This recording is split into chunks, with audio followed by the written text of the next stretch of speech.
ఇంద్రకీలాద్రి అమ్మవారిని home minister Vangalapudi Anitha దర్శించుకున్నారు. తొలుత ఆలయ మర్యాదలతో అధికారులు స్వాగతం పలికారు. అమ్మవారి దర్శనానంతరం మంత్రికి వేద పండితులు ఆశీర్వచనం అందించారు. అమ్మవారి లడ్డు ప్రసాదం చిత్రపటాన్ని ఆలయ ఈవో భవానీ అనితకు అందజేశారు. ఆలయానికి సంబంధించిన పలు వివరాలను హోం మినిస్టర్ ఈవో నుండి తెలుసుకున్నారు.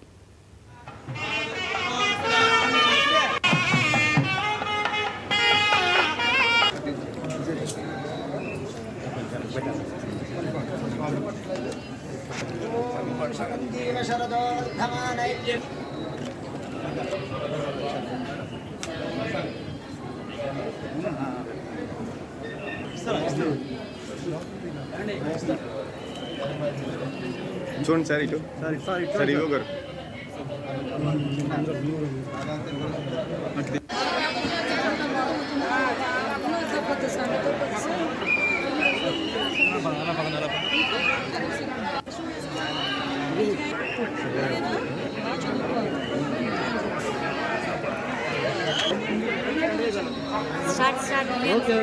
ఓకే మేడం కొంచెం ఓకే మేడం.